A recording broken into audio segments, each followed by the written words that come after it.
Hello and welcome back to the second channel where the content can be anything, and this time, just like last time, it's Final Fantasy XIV. Wow. If this is going up when I think it's going up, it is Savage Day, which means I procrastinated this video a lot longer than I probably should have, but hey, that just kind of happens sometimes. Now, you might think that I'm only starting to make these videos under the sense of, oh, the story is good again, so I care enough to talk about it. And well, I guess that's technically true. I've kind of been meaning to do this for like almost a year. Yeah, I didn't like Based on Trailer 7.1, but 7.2 would have been good enough for me to make this kind of video about it, except it came out right on top of Xenoblade X Definitive Edition, so I wasn't going to have any time to do anything on any other game whatsoever. Then I was just in the middle of max content burnout when 7.3 came out, so I couldn't force myself to make that video until so long after I finished the MSQ that I would have had to redo the entire thing to remember everything. And also wasn't really playing the game a whole lot anyway outside of Deep Dungeon. So yeah, with 7.4, I have the time. I like the story enough. I'm vaguely considering doing some of the Savage tier, so I think that's enough for me to be like talking about it or something. I don't know. This is going to just be a general story reaction overview type thing, but I am also going to talk about gameplay when we get to it, because I prefer it when the game I pay a subscription to play actually has engaging gameplay and is not just a visual novel.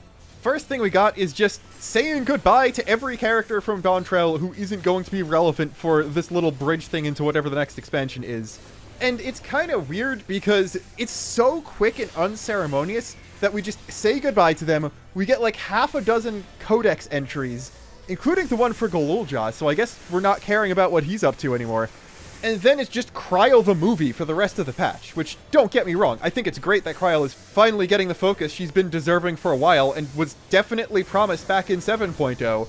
But, I don't know, it is slightly weird that we're just spending the first quest literally just sticking the Levieurs on a boat and saying, go back to Garlemald until you're plot relevant again.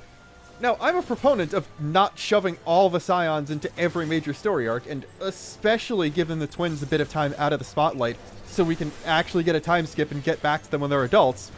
But I do think it's a little unceremonious that we get rid of them, Erenville, and Wuklamat in one singular cutscene for all four of them, and then just kind of completely forget any of them exist for the entire rest of the patch, and probably for most of the next patch too.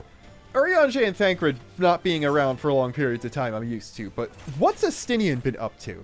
Has he just been playing Monster Hunter, decimating the Taral Vidral population this entire time? Because I wouldn't put it past him, but it's mildly concerning that we haven't heard from him for a bit too. Part of me wants to question why Erenville and the twins are on the same boat to begin with, but I'm guessing they're just going to Sharlayan because that's where the last ship left from, and maybe that's the only place with regular service to Tuliolal. But like, Erenville did quit his job as a gleaner. He doesn't need to go back there, but I guess he probably has an apartment or something somewhere that he needs to clean out before he goes to wherever he's off to. Not quite sure what he's doing.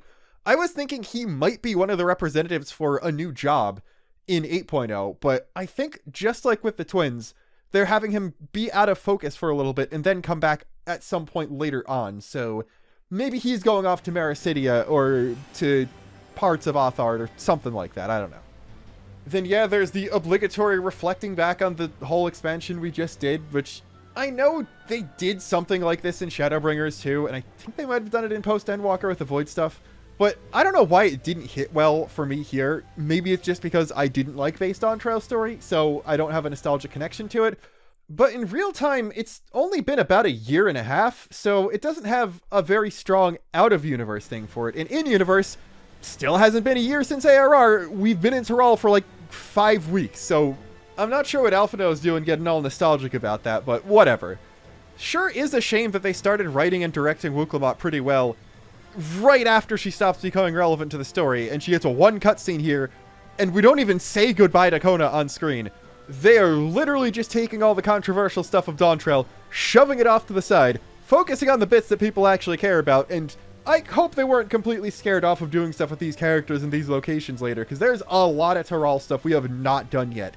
And it would be a shame to waste all of that because they didn't do it well the first time and gave up instead of trying to do a second attempt that would probably be better. Like, the crafting and gathering quests are genuinely really good. The role quests are alright for the comedic tone they were going for. And I don't know, kinda sucks that one of the big selling points of this expansion was, alright, we're doing a cool fantasy Mesoamerican themed thing, taking a whole lot of cool cultural and aesthetic references from cultures that aren't frequently represented in this kind of media. And then, okay, 4 of the zones in the expansion were based on that, but it was only relevant to the first 3 zones worth of plot.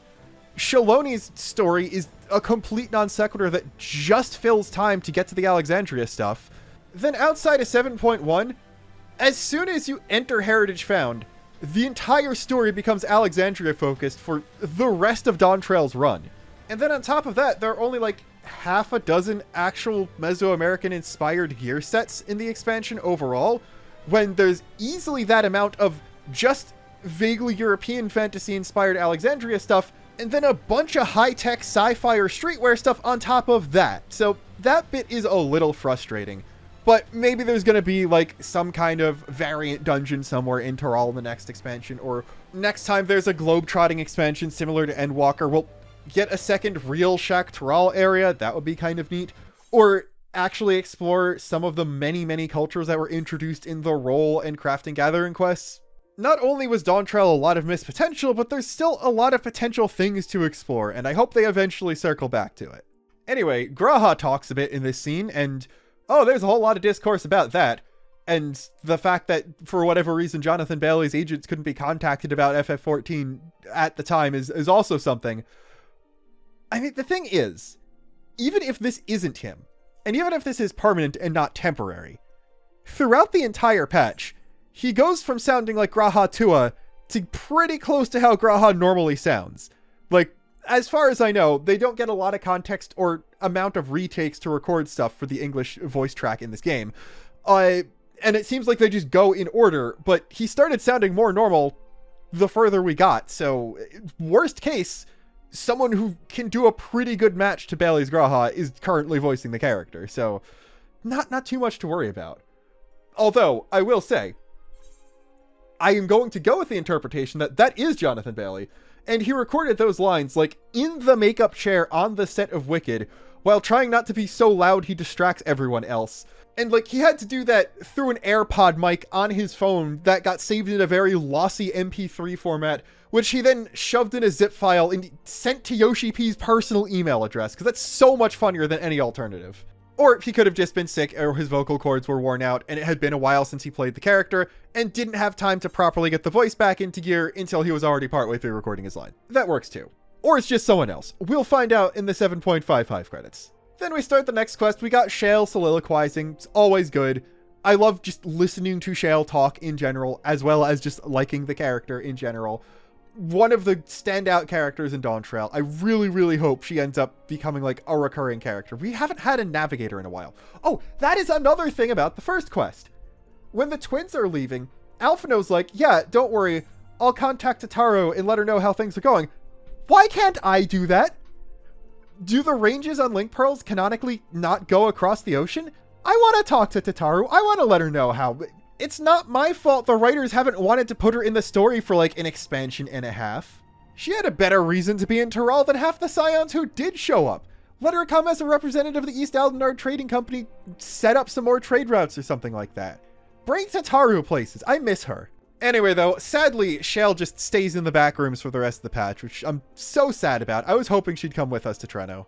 But given that I'm kind of scared even Sphene isn't going to be involved in future events after 7.5, I don't know how good Shale's odds are. This scene is also good because Kryl says that we ourselves hail from beyond that horizon, in fact, which is very funny because The Legend of Heroes Trails Beyond the Horizon comes out in less than 2 weeks from when this video is going up. And then, very cool, we get the general premise for what this patch is going to be, and Kryl is excited, and I'm excited because I like Kryl, and I like when she gets to do things. I also think the way they're depicting the part of the Ninth that wasn't merged with the source is kind of cool, because, yeah, it would make sense that at least some of the surviving shards aren't necessarily going to be in as intact a state as the part of the first that was left was. Some of them were probably already partially etherically imbalanced and just not as far along the way to a rejoining as the ones that actually were rejoined were. Like, yeah, there's the 13th, which was completely broken. There was the first that was mostly completely broken, but Everything that was left was mostly normal besides Sin Eaters.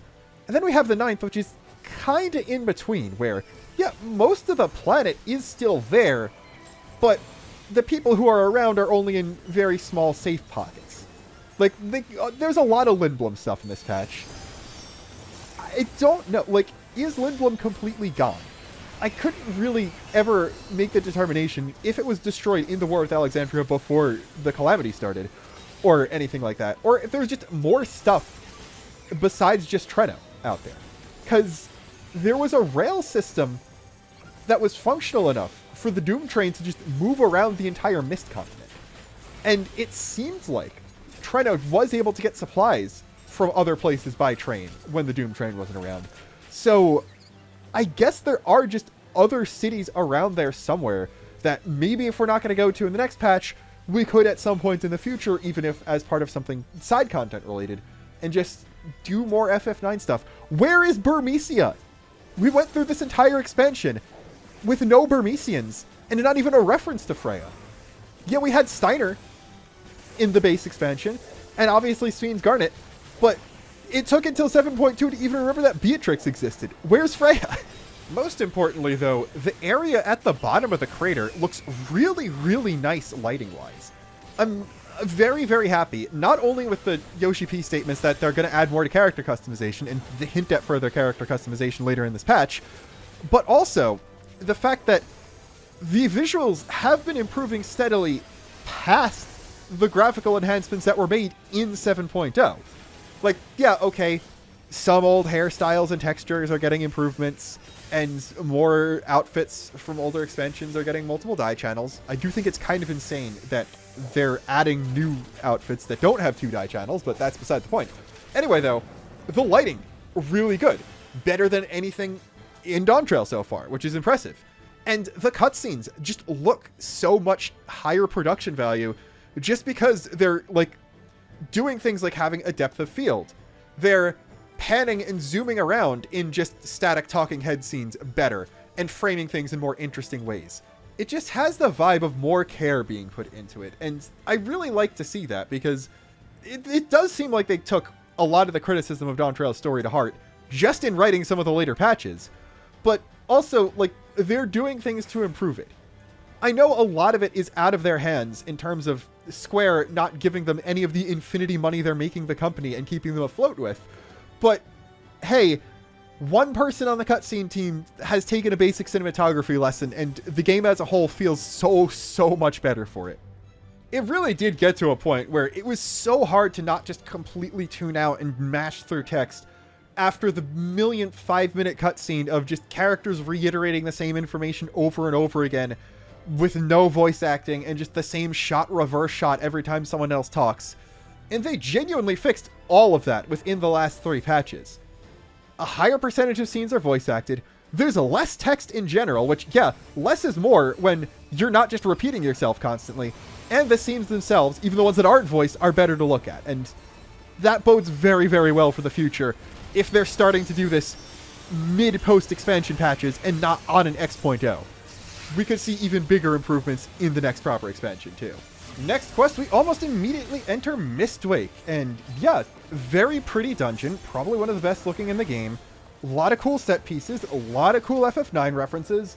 Man, it's a good thing the visuals are pretty, because the dungeon was so boring that I could just spend the entire time looking at it.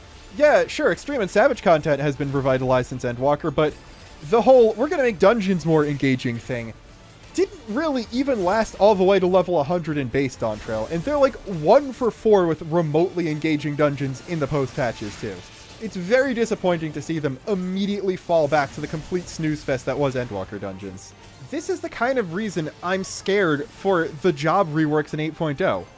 Because maybe they'll be more unique, but they're not going to be more complex, they're not going to be more engaging in normal content.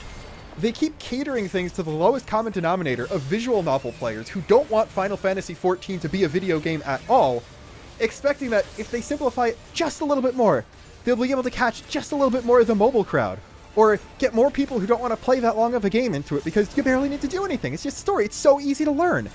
When no matter how easy you make the job, people who complain about how difficult and complicated things are aren't going to do anything to learn to engage with the content and actually try to improve at the video game. So stop making things easy, because the people who actually want to engage with the gameplay in the video game want things to be more engaging and more difficult. The difficulty curve of normal content has been about a straight line with a 1-degree incline since 4.x, really. And since then, jobs have only gotten simpler, so the entire thing has gotten simpler. A difficulty curve did exist in ARR, Heavensward, and early Stormblood stuff, but now you gear and potency creep that so much, you don't need to try at all. The game never teaches you how to play it properly, but also, short of extreme trials, it literally never expects you to know anything about how to play it in the first place. So really, what are we doing here? Content is either face roll easy, or something you actually are expected to know how to play your job properly and coordinate with people for. And not only is there no onboarding for that in the game itself, meaning you'll have to access things sometimes that are locked behind Discord servers just to learn what the terms rotation and OGCD mean, but the story content over the like 500 hours of just MSQ that exists now never expects or encourages the player to improve, so that kind of thing is going to be just as daunting for someone who finished Dawntrail as it is for someone who's just starting ARR. Anyway though, after the end of the dungeon, we arrive in Treno, and it becomes complete peak from here on out, so I have like nothing to complain about until we get to some stuff related to the raids. I absolutely love the way a lot of dungeons in Dawntrail have been framed narrative-wise, where it's not going through a challenge or trying to specifically defeat whoever the final boss of the dungeon is. The dungeon itself is your method of traversing from point A to point B, and the enemies and bosses you run into along the way are just incidental things you happen to encounter. So while yeah, narratively convenient stuff like this has happened before, I do think it's really funny that we just happened to be going to Treno the time when they were getting attacked, and we're just normally thinking like, okay, I guess these were fighting guys from the Lightning, from all of 11. It makes sense, there's mutated enemies and stuff like that. We expected there would be some conflict along the way. And then we actually get into the city dome itself, and there's just a bunch of Lalas running around and panicking. And when we say that, they're like, thank you. Also, who are you? You're about 3 times too tall to be from here. I also think it's really cute how Meili just recognizes Sphene immediately. We're gonna get into it a bit later when we get to the cryo stuff, but like, man, I don't completely understand the time scale between the 9th and the source and living memory and preservation's timeline versus stuff that was still going on in Treno, because it doesn't completely make sense to me, but I think it's just me not understanding it or them not being very clear and just assuming that you can say, oh yeah, intershard time dilation makes it work, and not an actual writing mistake. It's also great that, yeah, while we're in the city, we do the usual thing where you go around, talk to people, learn what they do here and their history and culture and stuff like that, and then do like a couple small tasks. That's normal, but I love how they just kind of lampshaded the FF14 trope where you do so much busy work every time you come to a new town by setting up the thing, oh, we got to clear out the mine now, only to realize, oh no, we did that already. That was part of the dungeon. It just cuts out so much more unnecessary fluff and makes the story flow so much better. And the fact that they're like actually able to make jokes about this kind of thing indicates that they're becoming a lot more self-aware of the flaws of the game and the writing as a whole. Even better, we get to meet Lommel in this quest, and it's great. Every new character introduced in this patch is great. Now, is it kind of cheating that the only thing they needed to do to make a character in Dawntrail that everyone likes is just to make Lafano and Lalazé? Yeah, maybe, but again, Kryl just straight up draws the comparison. Now, I don't think they're their shards on the 9th or anything like that. They're not close enough in personality for any of that to be true, but they're just falling back on known quantities. Like, we don't have any Alphino and Alizé in this patch, but we're doing twins bantering with each other in a similar way, and everyone loves that. Lommel just introducing himself as just the guy who does odd jobs for people is really funny. Like, he's kind of a coward and a non-combatant, but he does everything else that would fall under the purview of a member of the Bracer Guild. And it's neat because, okay, Treno is a small town. I think even if we were all Lalas, they would have pretty instantly clocked us as not having been from there when we arrived. So it makes sense for, like, the general do-gooder type who does things similar to how we do to not have any combat experience, because no one's gonna do any violent crime or anything like that. If creatures get inside the dome, yeah, they have standing guards for that. So I think it's a neat, I guess quite literally, reflection of the general Warrior of Light heroic adventurer duties, where he's just the mayor's grandson in a small town doing everything he can do to support his local community, and I think that's pretty neat. Moving on to the next quest, I really like the whole lore around Treno only being populated by Malala, being they specifically came from Alexandria, because this is the closest thing to their ancestral home they still have access to. I guess the city's location is supposed to be close-ish to where they first arrived on the 9th in the first place from, though I would assume that if they teleported to another shard from the South Sea Isles, they'd just show up on the 9th's version of the South Sea Isles. But weirdly, we don't get geography for the 9th, even though the landmasses seem to still be intact, like we did for the first. And yeah, what was left of the first did directly mirror the source, but maybe the lightning being around for a lot longer meant that landmasses got a lot more distorted. On the other hand, we don't actually know what continent on the source the mist continent on the 9th is actually related to. It's never been confirmed that Alexandria was located on the 9th's equivalent to Taral. We just know that it got fused with the source's Shaktaral, but that doesn't mean it's the exact same as how the Crystal Tower was on the first, where it's located in the same place as the Crystal Tower on the source. And I think there might be something to this, because if the Mist Continent is near the South Sea Isles on the 9th, then that can only mean that it is the 9th's version of Mericidia. And what do we know about Mericidia? Well, that is where the Source's World Tree is located. And it has been heavily hinted that, like how all of them had their own moons, all of the shards also had their own World Tree. It is also very heavily hinted in one side quest in Living Memory that the Aoife Tree, the Tree of Life, the equivalent to the same thing that is the equivalent of the World Tree in Final Fantasy IX, is actually on the same continent as Alexandria, which it is not in the original FF9, which could very, very well indicate that Alexandria and Treno are actually cities located on the 9th's version of Mericidia. And if the Aoife Tree is still around, it will be in the same place it is on the source. And yeah, if we're doing Norse stuff, which I'm almost certain we're going to be doing Norse stuff in the next expansion, even if we're not going to the one on the source, then getting all the world trees involved makes a whole lot of sense. Back to the city, I also really love how aesthetically it's laid out. Like, yeah, there's a whole bunch of Lala-sized stuff, because those are the guys who live there now, but there are a lot of buildings that are just normal here-sized, too. And it doesn't even necessarily seem like they're abandoned or anything, they're just not the ones people live in. And the full-size doors are just still there, because why would you get rid of a fully functioning door, I guess? I'm also really happy that there's just a bunch of techno babble and a bunch of magic babble explaining a bit more about how Sphene got her Arcanist abilities from and exactly how the barrier works, and like the logistical system between all the settlements on the Mist Continent and how they trade with each other and stuff. That's all really cool. This is all very well primed for something that doesn't involve explorable areas in the future. Very, very good chance that at some point in 7.5, we go to Treno, then now that the rails are clear, we go to somewhere else on the Mist Continent. And that makes sense and all that.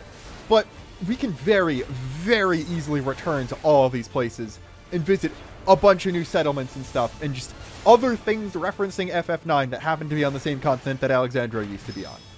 Setting a lot of potential seeds for the future here. And then we got Lummel doing his lumming at the end of this quest, and that's great because, wow, they're actually doing comedic Hildebrand animations in MSQ stuff, and it works really well. And the timing of things and the delivery on the voice lines are really funny. I like these characters. I am endeared to Lummel already. Then in the next quest, you meet Ayane too, and she's obviously great. Classic character archetype. Classic bit with her being overbearing to the meeker brother, but he's the older brother, and it's great. It's great. I have zero complaints about this.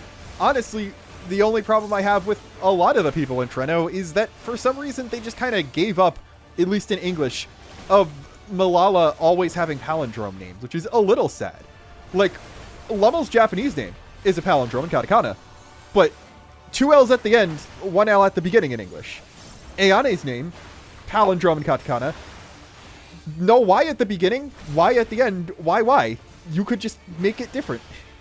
It's also just a generally nice and wholesome relationship they have, where Lummel's always the one scurrying around doing tasks, while Ayane's like the engineer fixing things, making macro scale stuff better. But also, she has Levin sickness, so she's effectively disabled, which means he has to do the running around for her, and it's nice. It's like a lot of little bits of characterization for people who are only around for like a couple hours max, and might not directly see again for a long time, if ever. And I like it. I like that quest. I like just tossing stuff at the lightning sprites, because they actually explain the reasoning for why we're tossing stuff at them and not fighting them. There's actual world building behind all of the actions we do. Then next up is the whole big scene with Kryl on the bench. And I was hoping we would get that scene for so long, because like the Graha boat scene in the first visit to Living Memory, I think is a very big return to form for his character, and makes me very excited for the directions we're going to bring him in next. He better at least be sticking with us through the next expansion. I don't want to be overloaded with Scions, but he needs to be one of the ones that is with us. And it just kind of seems like, alright, we're doing stuff with the Baldessian people, but like, everyone was a main character in Endwalker, so Graha didn't get to do anything there. Cryo got completely shafted in 7.0. And, alright, like, Graha's back to Graha-ness, but Cryo was one of the few people who's just been with us the whole time, and yet she didn't really get to do a lot. She didn't become as prominent. So not only just delving into her past and giving her a supporting cast of her own, which is a very big deal, because really the only supporting cast member she has are other Scions, which doesn't really hit the same as there being people connected specifically to her and only her. I think it's a testament to the quality the writing's at now, where we can just pull all of this conflict out of Kryl, and it does seem completely natural, and while not necessarily relatable to me, something that people definitely do feel in reality, and I'm sure a lot of people will be able to see themselves in her. Like, Kryl, the only adjective I can think of to describe Kryl is oomphular. She's just such an oomphy, and I'm glad we got to have our little conversation with our oomphy against the very nice backdrop of Treno, which, by the way, it wasn't until I was, like, actually analyzing the 7.4 trailer for a previous video on this channel that, oh, the Canal District in Living Memory is just based on Treno. All of the areas of Living Memory are just based on parts from FF9, and Treno just happens to be the one we've been to. So maybe that's some foreshadowing, and the other 3 areas are going to be other things in the 9th that still exist and we'll get to go to. That might make sense.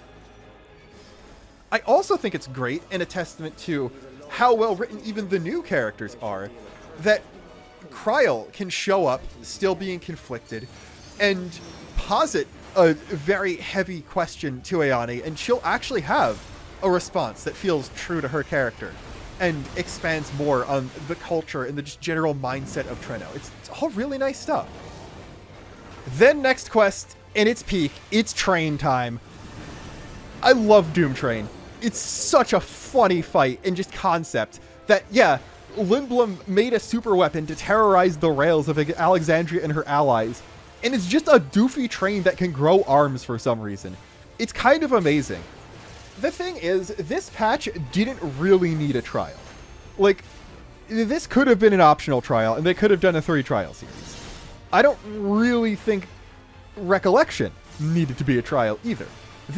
Unless the 7.5 trial is like something genuinely important to the story, where they needed another trial in the story, and it would have been weird to make an optional trial series that's just 2 of them. But they're both pretty cool, so I'm not really complaining about that much. Also, like, I will complain about Recollection just straight up being a non sequitur. Comes out of nowhere, you do the fight, and then you don't really talk about it anymore. And Doom Train does that too. But Doom Train does it better because, like, it's a train with arms that tries to run you off the train track and wants to blow up a city you're protecting. That's already funny enough as it is, and the fact that it does genuinely just come out of nowhere so you can have a trial fight in the patch makes it even funnier. And then going back to Recollection, the problem with that fight coming out of nowhere is not really 7.2's fault, because if earlier Dawn Trail stuff was written more competently, we would have learned that Zelenia existed more than 10 minutes before we fight her. And the whole talk with Sphene in the hallways of the castle before the trial would have been more of a, we can kind of tell that they're doing something with Zelenia, and that's what the fight up next is going to be. So Spheen's going to relay her actual recollections of her. Like, why did we not get a name drop or any indication that there was a Beatrix equivalent during the entire time we were palling around with not Steiner? I don't know, but it's not 7.2's fault. The framing of the trial itself is also pretty good. I believe this is our first canonical, no, we just kind of solo that guy, trial since, I want to say, Innocence. And I think that's really cool. The non sequitur trial that seems to only exist so we can have one in this patch, where our objective isn't even to defeat the enemy, just to slow it down enough for everyone to batten down the hatches and the like, is the perfect time to have it be something like that. Especially because in the lead up to the trial, Lummel's like freaking out with the idea of actually fighting it head on, and 2 out of the 3 options are basically just going like, no, it's okay, we've got this, you don't need to worry about this, just get me in front of the train and I'll do my thing. It's also some pretty great subtle characterization for the Warrior of Light that we don't use the Asm Crystal for this. We're actually just fighting to slow a thing down.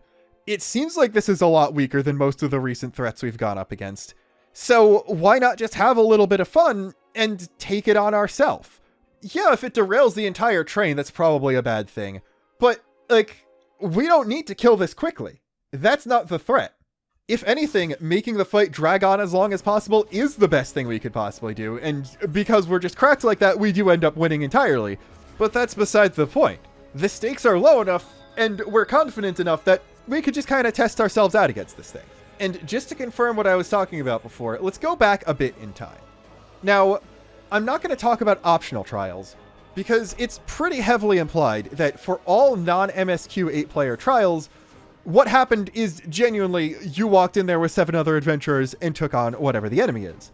But story-wise, every trial up until Shadowbringers has either been the same thing with 7 adventurers, sometimes getting lampshaded at its absurdity, or it is canonically a solo fight, like Thornton is, and because it's big and climactic and at an appropriate point in the story, it's made into a trial so it can be a bit more elaborate and over the top, as well as providing an interesting person to fight in a later extreme. That's all well and good, but then we get to Shadowbringers. As for Shadowbringers, okay, I believe Titania and Innocence are both canonical solos, but then we introduce the idea of canonizing the Duty Finder. Because for Hades, Graha summons people. For Warrior of Light, we use the Asm Crystal for the first time. And now we're in Endwalker. Zodiark, Asm Crystal. Heidelin, Duty Support with the Scions. Endsinger, Asm Crystal. Post-Endwalker time. And what do you know, Barbaricha, Rubicante, Golbez, and Zeromis are all Asm Crystal fights. Then in Dawntrail, Valagarmonda is Duty Support with other people in the Succession contest. Zoralja is Duty Support with the Scions of Wuklamot. Queen Eternal, Zelenia, and Necron are all Asm Crystal. So finally, for the first time in over 2 expansions, we're just kind of fighting a thing as an adventurer, doing something because it's the right thing to do, without any other big baggage on our back or people helping us out. And I think that's pretty cool and refreshing, and even on normal mode, Doom Train is one of the best trials in a pretty long time. I think Dawntrail just kind of cracked the code that the key to making an engaging, normal mode, 8-person fight is to just have a Lala commentate over it. Because Lummel just freaking out at everything going on when this is the most business as usual trial fight in years of real time is one of the funniest things. And I have done a lot of kills of the extreme already. You've probably seen several of them as B-roll for the video by now. And it still hasn't gotten old. I think that's another kind of refreshing thing the story's been missing for a while, which is just a straight man who is not used to the kind of bullshit we get up to and can actually have big reactions and get things explained to them. We haven't really had one of those for a while. Didn't really get many tag-along characters in Endwalker. Matsuya's entire deal was having a very level head for the situations he got into, so that doesn't really count. Then in Dawntrail, Wuklamot's too much of a shonen protagonist to be amazed in the freaking out kind of way that I'm talking about. And Sphene is just very, very composed for everything that's happened to her. Estinian gets to kind of be the straight man to Tataru's antics, but at that point, he's already helped us kill a Great Worm, so in terms of our general heroics, this is all old hat for him. This might be the first one of these since, like, random citizens of the first that we encounter throughout Shadowbringers. Because most of the people we meet in Endwalker are pretty familiar with us, even if it's the first time we're seeing them. So yeah, good trial. I don't think the normal mode has the actual hardened rage of derailing the last car like the extreme does, but the idea of vaguely softened rage-like mechanics in a normal trial is good. I think normal trials should probably start having hardened rages by now. Maybe a 15-minute hardened rage, but a hardened rage all the less. But even without that, it's still a great fight. Though I will save discussion of the extreme for after the end of the MSQ stuff. Really happy that we got the Kryl solo duty. Again, something that was sorely missing in base 7.0, but they're just making up for lost time here, and I can't be happier about it. I love when solo duties are just the kind of thing where, while the Warrior of Light is doing a big thing, here's what the other main characters are doing to help out in their own way. That's one of my favorite tropes, period. The only way this could be better is if they did, like, the classic end of a shonen arc thing, where all of the Scions got paired off with an individual enemy to fight, which they should do that. It will be easier if they don't bring the full cast to the next expansion location, and I could definitely see there being, like, a proper tournament bracket. Like, we have to get involved in some Viking wrestling thing if we do Nordic stuff. Like, we go to Airslint. That's part of Rogadan culture. We have to endear ourselves to some village chief, and we just end up doing that. And you get to mud wrestle with Graha if that's your thing. I don't know. We did get a cool tournament arc at the Arcadian, but I like that type of structured fight as well, and I hope that happens at some point. But yeah, playing as Kryl is cool. My one complaint with RP solo duties where you control another character is that their kit is so stripped down. The way it should work is that you just get a simplified version of how that job actually plays in practice. So if you don't already play that job, you get a little bit of a primer of it that might entice you to actually play the fully fleshed out version, or teach you a little bit of how to play that if you've already tried but are unsure of how it works. That's not a very big deal with Kryl here, but I do wish they did give her a long cast time canvas ability, because that is part of Pictomancer's identity.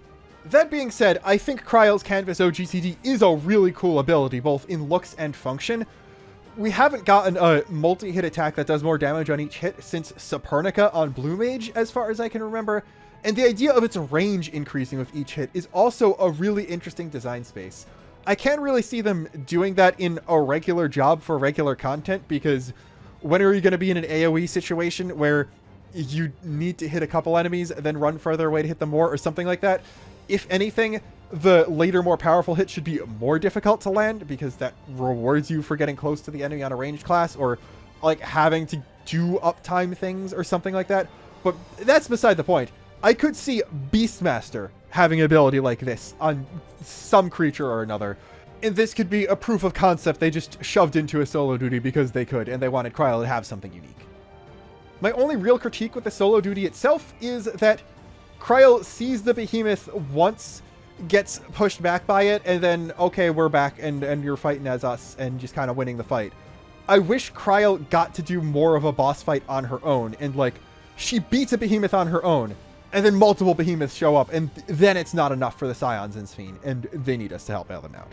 That being said, anytime a solo duty starts you as another character and then ends you as yourself, and you get the message saying, in the upcoming duty, you will play as insert your character name here, it is always the most hype thing in the world, and this is no different. They need to never stop doing that.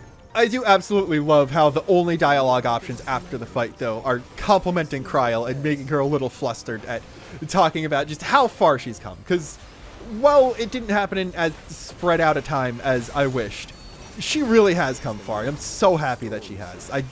I think she should stick around for at least another expansion. We don't directly see her reaction to it, but I have to assume Lummel hopping on the broadcast and being like, hey, Ayani's the one who fixed the barrier, she's the reason everything's working again, was just him busting her chops and is like trying to get her embarrassed too, because that seems like the kind of way that he'd actually be able to strike back against her. And then, very, very important conversation with Miaili, and I'm really, really happy that it was a Kryl-centered one. Like, it was a little bit about us in the key at the end, But we're just straight up getting Kryle's backstory and learning about her family, and Kryle gets to have a family now. That's great. I'm so happy for her. And while on one hand, adding what is effectively a royal ancestry to Kryle on top of her preservation connections might come off as a little contrived to just giving her everything she possibly could to make her important, but I just think it's cool, and it makes sense. It gives Kryle important ancestry that it's another thread to pull at in the future. We've figured out where her parents came from. We've met her surviving family and all that. She has people to go back to and visit all the time now, and that's cool, but those people don't know about the true history of the Malala. We don't really know a whole lot about what happened to them on the South Sea Isles that made them flee, or what their early history on the Ninth was, and all that stuff. And that's stuff that Kryle is probably still going to want to look for, as it's giving her a bigger sense of duty to figure out stuff and learn things about the key and all the other shards and stuff, because that is what the speakers of Eld would do. The only thing I'm slightly confused about is the timeline stuff. I was under the assumption that the Alexandrians have been living in Everkeep for at least a couple hundred years before they did the interdimensional fusion and merged with the Source. So up until that happened, their time and Treno's time would have been exactly the same, but it seems like it's only been a couple decades at most since Miaili last saw her sister. As far as the dome is concerned, I'm almost certain that when we opened Vanguard and like basically allowed air from the outside to get into where the dome was, then the dome was basically considered part of the Source and just was one-to-one with Source time. But Alayla and Robor gave Kryle and the key over before, on Alexandria's time, they chose to merge with the Source. The last message Miaili got from them was them saying that they were going to do that. So that happened, an indeterminate amount of time passed, then the dome disappeared, which is also in recent memory for the people of Treno, and then an indeterminate amount of time passed, which was equal to 30 years dome time and a few days Source time. So the only way I can rectify this is that actual ninth time was going much, much, much slower than in the dome ninth time. Like, the dome had a different time flow to the rest of the ninth and the rest of the Source. I guess because it was technically both of them at the same time. Makes sense to me.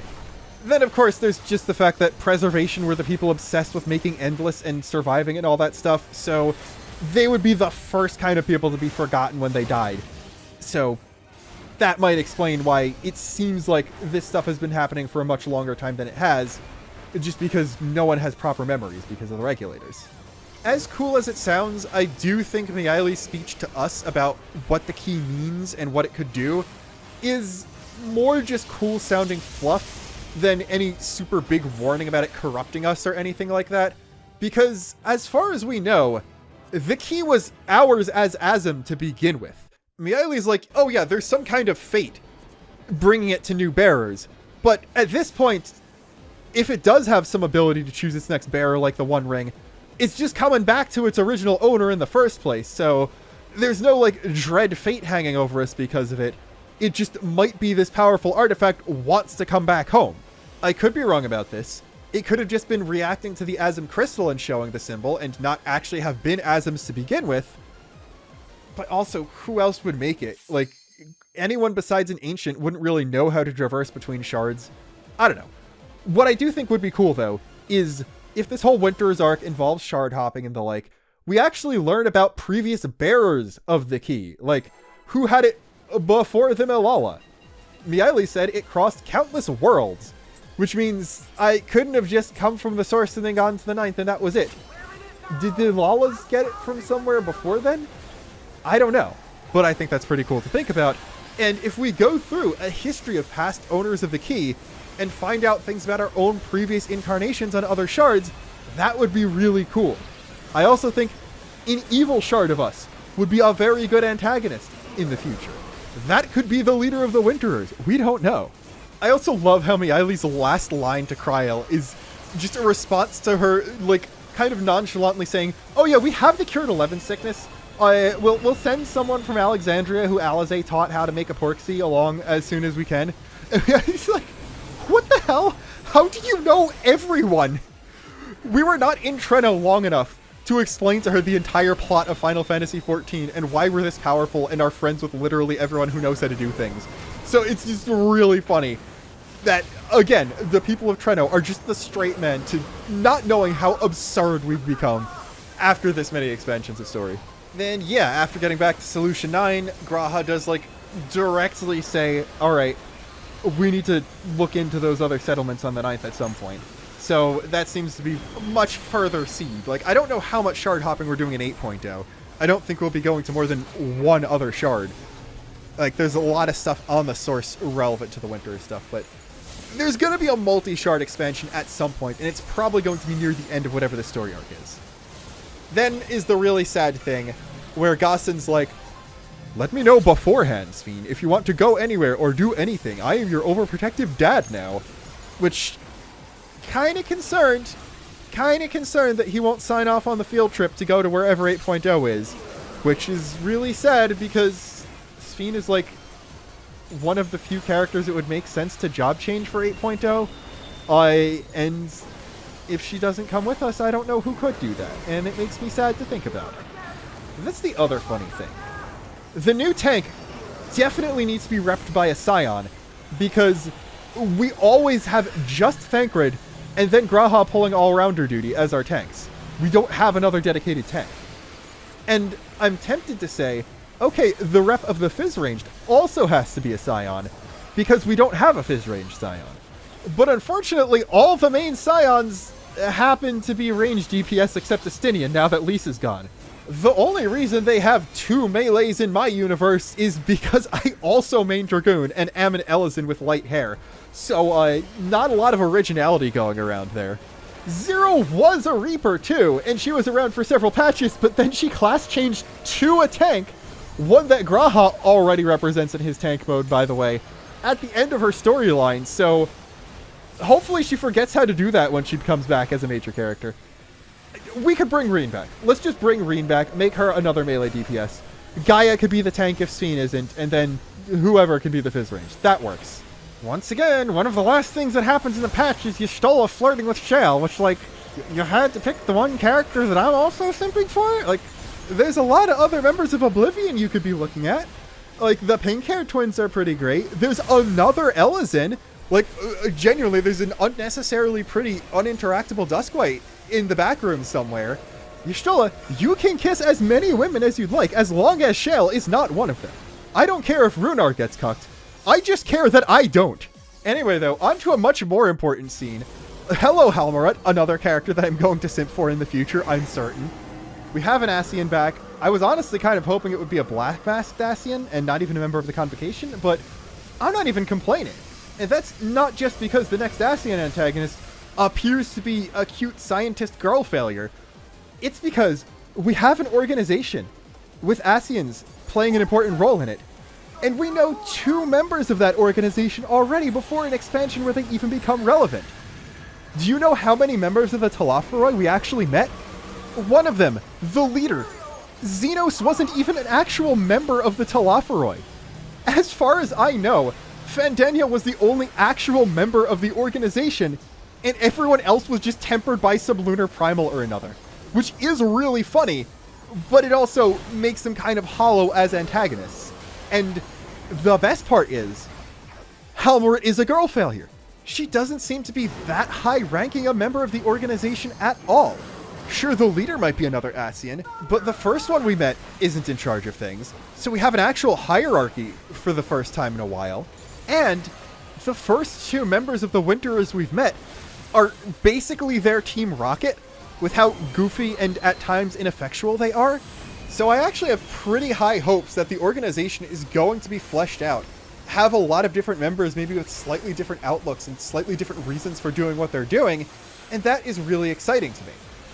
Also the fact that it seems like their goal is genuinely to preserve life in whatever way they can, with the Endless just being one means to that end. Halmor is an Ascian. She seems to genuinely be upset at the fact that whatever our actions did have somehow doomed the people of the Ninth to die. There is an antagonistic Ascian character who actually seems to care about sundered life. And that is really interesting and not something that's ever really happened before. Now, yes, I know a lot of the Sundered Convocation members were just going along with what the Unsundered were saying because they didn't have any other choice, but at the very least, Nabrialis and Egeorm seemed pretty dedicated to the cause. So this does still seem to stick out as a unique thing to Halmoret, especially because the seat of Halmoret's role is like gardening and plant-based stuff, and this Halmoret, she cares about animal, when her job description only means she should care about plant. So, very interesting, already kind of layered. By the way, not only is turning Calyx into a marketable plushie funny, but I'm so glad they committed to the bit. They didn't just make him a Lala wearing that costume.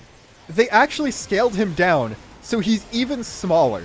Like, I don't know the exact proportions, but his size proportional to Halmoret is, like, about the size of an average Lalafell compared to the size of my Elizin. And since Halmoret is a female Aura, she's small, which means Calyx even smaller, which means I really want to punt him, far more than I've ever wanted to punt a Lalafell that wasn't like a greedy Ul'dan capitalist.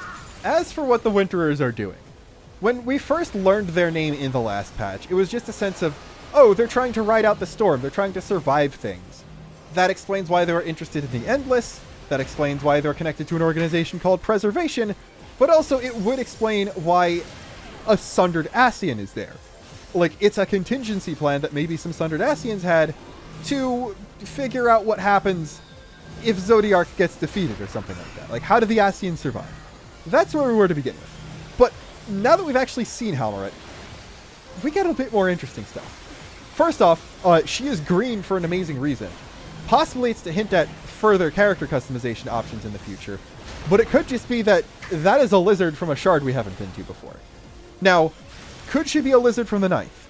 Maybe, but we have zero indication that a version of Aura exists on that shard at all, which is kind of weird.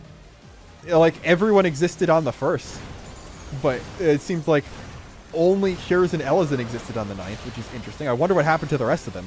Anyway, she's clearly inhabiting a body from another shard, right? Like, she's not an Aura from the ninth. She's an Aura from somewhere else. And she's so old-fashioned that is she inhabiting a body from a shard that no longer exists? Like, either she found a body she really liked, or this is just what the body of the shard incarnation that was elevated with her memories looks like to begin with. And she was just attached to this form. She stuck in it the entire time. And she was born in a shard that has been rejoined since. That could be really, really interesting. Maybe green lizards have existed on other shards for a while, but she's the last one, because all of them got rejoined. And that got her angry at the Unsundered.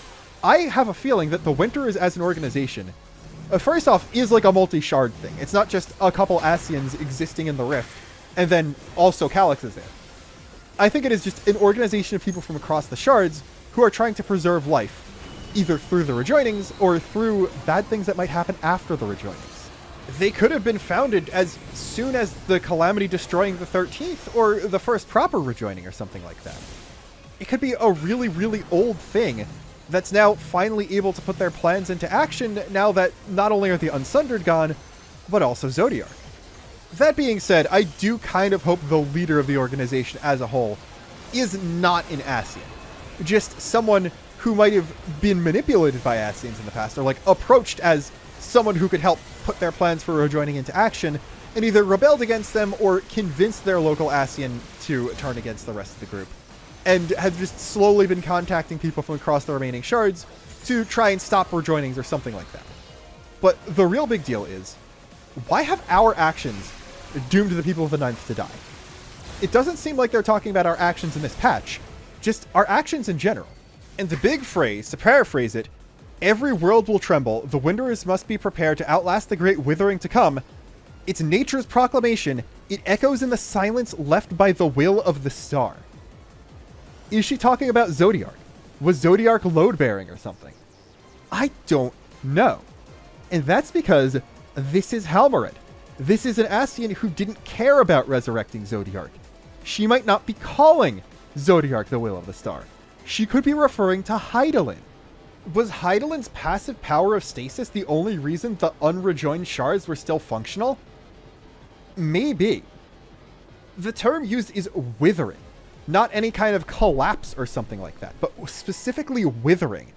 as in fading away and dying. So that doesn't suggest to me that, oh, rejoinings are going to happen now. It suggests to me that all of the shards are just going to, like, drift further away from the source, which is a source of their ether and, like, why they're able to survive, their connection to the source. And that will cause them to just slowly dry up and die. Like branches on a tree withering. Like in winter. A winter causing the twilight for many realms. Like some kind of Thimble winter.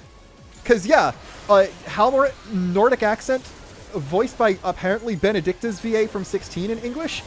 I didn't notice that, but I think it's kind of interesting because, like, I think Benedicta just has, like, an English accent. But I don't know if this is the VA's more native accent or something. I don't know. Beside the point, Nordic, we got Nordic stuff. We're hinting at the World Tree. Calyx turned into a squirrel. He is the new Ratatosker. We're doing Fimbulwinter and Ragnarok, I think. This might even be a multiple expansion arc if the Yoshi P statement about not going to Marasidia in 8.0 holds true. And that means that we're probably doing the North stuff. We got Blind Frost. We got Air Slant. I think there's something else up in the north. We might be doing, like, mountain ranges in the middle of Ilsabard or something. There might just be a second world tree on the source, because I think that was true in FF11 or something like that. But, yeah, we're doing Norse mythology. Only problem is, we already used all the important names for Norse mythology on, like, well, I think Thor is just a random Crystal Tower enemy. But mostly on the first brood. The only solace is that we used Midgard Sormer, but we did not use Jormungand. So we could still have something named Jormungand.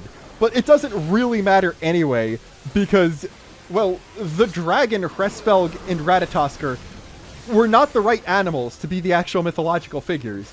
And Calyx is now a squirrel, which is the correct animal for Ratatosker. So something's happening with that. I don't know, I'm assuming one of the other first brood will take the role of Nidhogg. But there's probably going to be a large bird somewhere to be the Hresvelg. And then there's going to be a big snake or something. I don't know. I think we're doing either Air Slant or, like, the northern bits of Eorzea, like past Dravania. There's supposed to be, like, a big warrior culture on the north shore of Aldenard or something that just hasn't been touched by anything outside of the actual warrior quest lines. Like, we're going to do something North Pole adjacent on the source. And then probably go to another shard. Maybe a shard that was being set up for Calamity of Ice, and as such would have a very winter theme. We're doing winter, we're doing North stuff. I'm pretty excited for that. And I'm also really excited for Halmoret possibly not being an enemy forever. And that's because at least her and Calyx's goal is to preserve life throughout the Withering. Which, you know, that is definitely something we would do. If we find out that, especially because of our own actions, or I guess technically Heidelin's willingness to sacrifice herself, all the shards are going to die out, well, we've had an expansion already that is literally just us trying to stop a rejoining, and another post-expansion storyline about us trying to undo the effects of a failed rejoining. We're going to do everything in our power to stop that. Presumably, Halmoret might have some knowledge, and there might be something else antagonistical, or whatever, that is not the Winterers, and we eventually have to team up with them.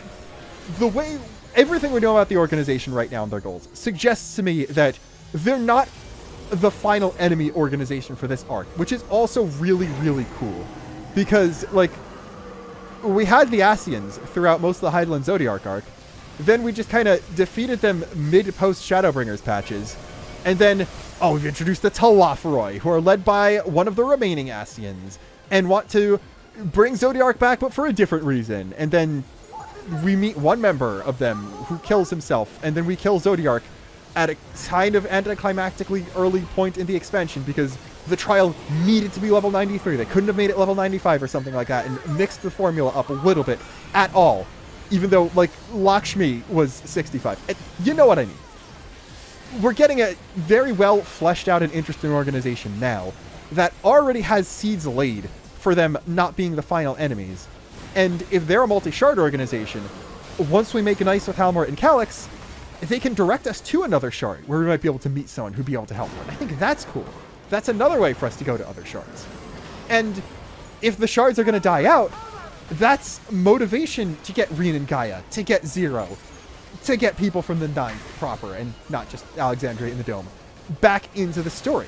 So I feel like we need to visit at least one more shard. Just raw from the get-go, not a whole lot of knowledge of it before we go in. Meet people, get some allies there, and then we start figuring out how to use the key to, like, just travel between shards completely normally at will. Just, like, open up a portal, boop, we're on the other side, we can bring people through, no problem. Because we learned about Halmort's little mini rift things, where she can send calyx-sized objects through.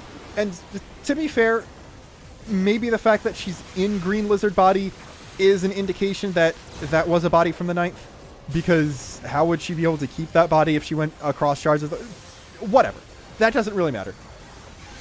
Someone's going to figure out proper shard travel. And either the solution is to band together with people from all the shards and do something to save each other. Or it turns out the Winterers have been saving people from the rejoinings already, and there are people from destroyed shards out there still in pockets of space or whatever like that.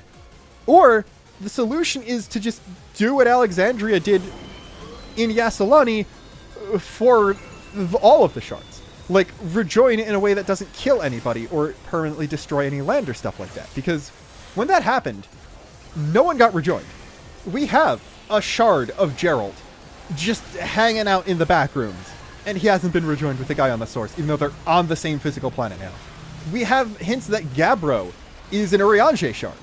And if he's not, the Tyrant is. And Urianger still exists fine, and hasn't changed at all. We can do that, save all the lives from the shards, and also fundamentally alter the nature of the planet in a way somewhat similar to the Dalamud Calamity that would allow another soft relaunch of the game, like Yoshipi's been hinting that he wants to effectively do. And that's an excuse for that. The entire fabric of the world will change. On top of that, that will let them actually do a Homelands type expansion, where we revisit Eorzea and finish off all the plot points that were dropped there because we accelerated into tales of defeating the Garleans and the Asians and all of that stuff. It'd be a really hard sell to make an expansion that just did that, but if it's part of a soft reboot of the game after a major paradigm shift, that's a different story. It's a realm reincarnated. Anyway, though, I think I have talked about just the MSQ for a very, very long time. So I'm going to make the Doom Train Extreme and normal raid discussion a lot shorter than I was originally planning on. I really like the Doom Train Extreme fight. It's not very difficult. It's probably way too forgiving in terms of deaths, but it's got a really big variety of mechanics, and it's really, really leaning into they're not afraid to make you take downtime. They're not afraid to make you do a bunch of more weird things. And it has so many different phases that half of them don't even build on the other ones. Half of them are just kind of doing their own thing. And I think that's really cool. We got a lot of arena manipulation. Yeah, stuff like P10S is cool and all, but this has 6 different arenas. Yeah, they're all rectangular, but they've got a bunch of different things in them. Half of them are asymmetrical, which, like, when was the last time there was a proper asymmetrical arena in this game? That's awesome. I don't necessarily think it's a very good first extreme to throw people in because it's so unique, but it does a lot of mechanics, like you got partners, you got spreads, there's some party stacks, it has dual tank busters that require both tanks to have aggro, and that's pretty cool.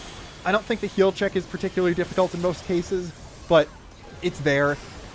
Like, I think Heidelin is a really, really, really good first extreme. And I love the idea that in universe, it's her testing you to make sure you're worthy of fighting the Endsinger and all that. But out of universe, instead, it's a tutorial. It's not testing you, it's helping you learn the things extreme fights tend to do. Like, it's got ad phases, it's got stack spread, it's got in-out, it does a whole bunch of stuff like that. Now, do I wish the Heidelin fight was actually difficult, and the Zodiark fight was actually difficult on both of their highest difficulties? Oh yeah. But I think Heidelin is a really good teaching extreme. I don't know if Doom Train is like the first thing I'll throw you into, even if it is easier by Dawn Trail standards. But whatever, who cares that it's easy? It's really fun. I haven't even been playing a whole lot, and I have like 70 totems. The intermission phase is really cool, even if it's like almost completely cheesable. Yeah, I don't think Arcane Revelation should be completely cheesable. It is not a very difficult mechanic as is, but sure, do that if you'd like. Waste tank LB, that just makes farming more inefficient, and give everyone bone stacks. But I think it's set up really neat. Like, it throws a lot of tank busters at you, even outside of intermission. And it does so in a way where, yeah, there are 2 stacks where it's very, very easy to just dump your main tank and then off-tank invuln on to trivialize the stack and make it easier for everyone else to get off that train card. But if you do that, you can literally never invuln any of the regular tank busters for the entire fight, which adds an extra layer of stuff. Like, I like the idea of adding very easily skippable, but not particularly difficult mechanics for tank invulns to, just for lack of friction, get the tank invulns out of the way, and then you could just throw more tank damage without them completely invalidating some of it. Maybe 8.0 will just get rid of tank invulns or make them very unique or not give you as much invulnerability or something like that, and that'll fix that kind of problem, but this is a cool way to do it too. It's not exactly ARR levels of unpredictability and just random tank damage, but I love the untelegraphed raid wide when the train pulls out the arms for the first time. I love the fact that we got Twisters back, but this time it's a train snapping with its arms and making a Nintendo Switch noise. It's great. You're gonna kill like 2.5 minutes before Enrage, but it's a fun time. And I'm glad that PF hasn't been completely awful for it. And then it is time to finish out the Arcadian. And yeah, I am pretty conflicted when it comes to the ending of the story. And I think it's because it tried to have its cake and eat it too. It tried to be a self-aware, goofy pro wrestling parody, and then also still have a serious story, and it just kind of falls apart on both ends. If the entire thing was kayfabe, I would have been okay with that. If it was a predictable, but properly executed story of, alright, the president is evil, we gotta kill the president, and now that we've done that, we can cure everyone from psychocrosis, that would be fine too. But it set up the president as evil, and made you kill him. And then it turns out, oh, that was his master plan. He turned himself into the worm, because you need the worm to cure everyone of psychocrosis. So now it's supposed to be a serious and tragic thing that, like, the guy whose name we never even learned turned himself into a worm because that was his idea. That was the best idea he could have to cure the disease all his fighters have. But they got the disease by accident. He wasn't trying to do that. He put them in the Xenoblade 3 cradles to try and preserve them and all that stuff. He's actually a really nice guy.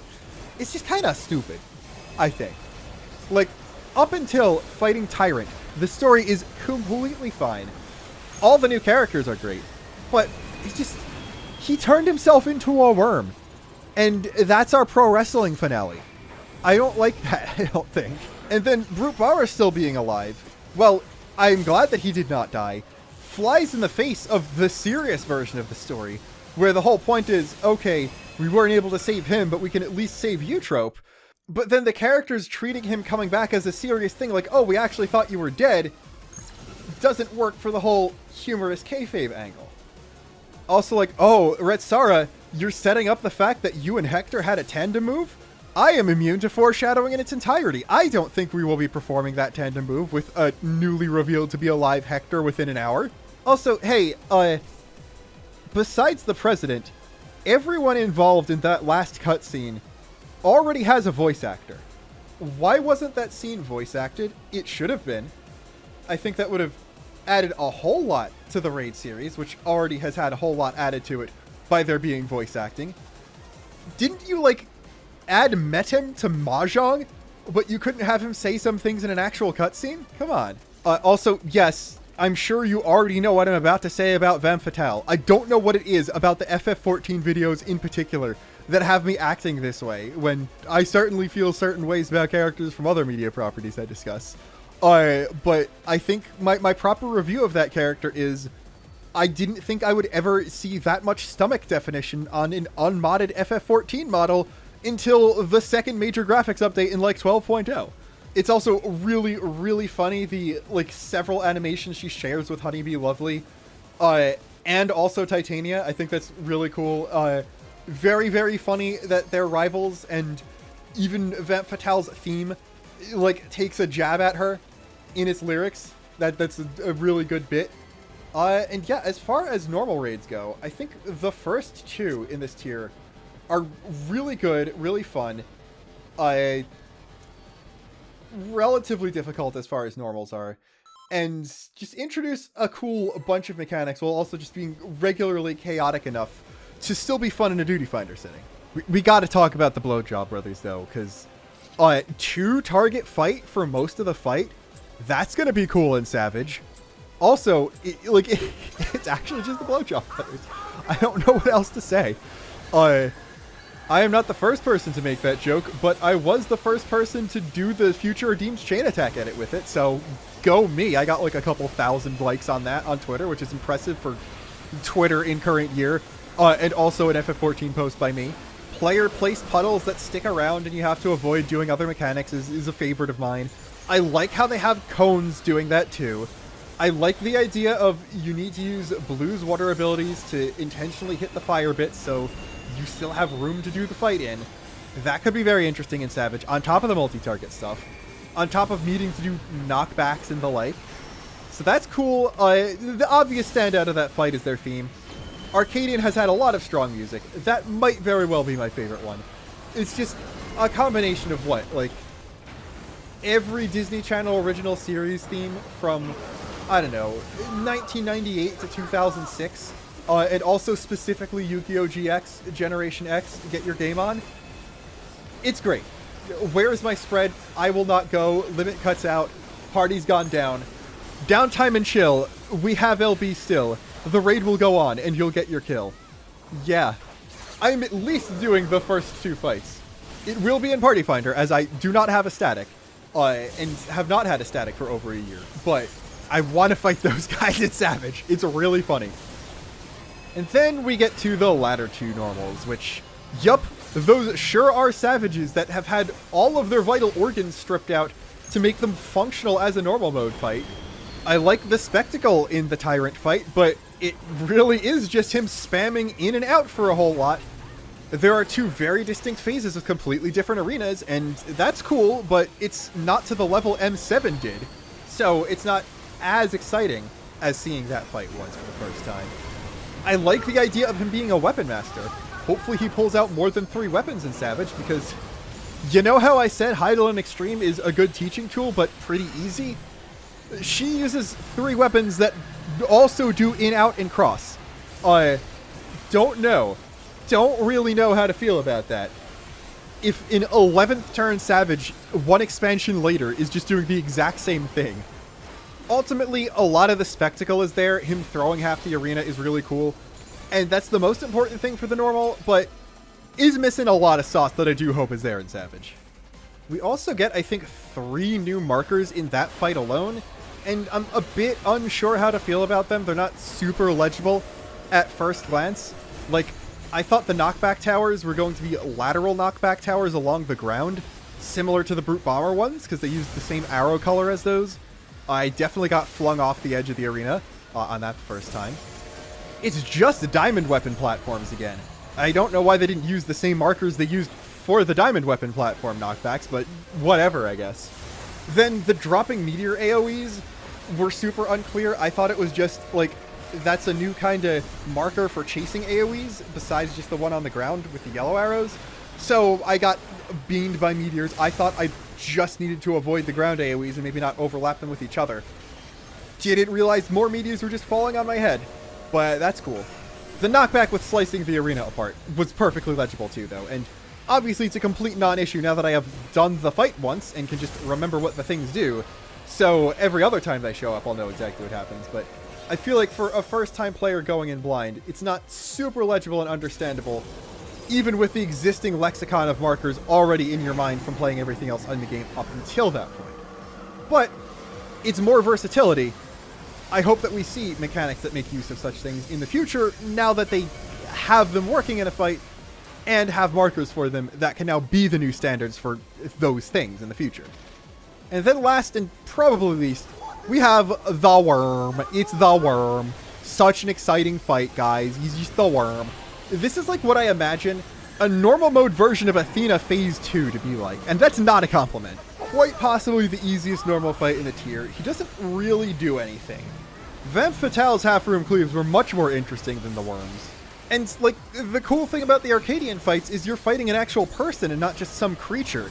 So they have their own personality that blends into their attacks, their persona, and even their voice lines. But the Worm is mute, and he is just a big gray-green worm who doesn't talk and just kind of shoots Cronenbergs at us for 6 to 8 minutes. And that's the whole fight. And yeah, really the most unique mechanic in that fight is just when you get stuck in the coils in the middle of the room and have to walk out of it. And that is literally just a mechanic the final boss of the Deep Dungeon half a patch ago did. And while I'm assuming the Savage version is going to be much more complicated and involve like certain rolls going out first or second or whatever, yeah, not even Quantum, just the regular Deep Dungeon version is already more interesting than that. Is it kind of cool that there is effectively a second phase in the normal mode? Yes, but also, I mean, come on. Why were all the fighters helping us just a cutscene? I'm assuming that's part of Phase 2 of Savage, because the Phase 2 of Savage theme played while that cutscene happened. But it would have been much cooler to be a playable thing where each one jumps in, does a big hit, or blocks something for you. It's kind of weird that, like, the actual cool and cinematic stuff from that fight seems to be relegated to the hard version, which is very counterintuitive to how fights are structured in this game now. I think whether or not this will be a memorable finale for the Savage tier depends a lot more on whatever Phase 2 is than it does on how Phase 1's mechanics scale up into Savage. And that's because the Phase 2 theme has a pretty long loop. The Phase 1 theme is like 3 minutes long, so I doubt we're going to hear more than 2 loops of that during the Savage fight. Now, by the way, Everything Burns. Great song.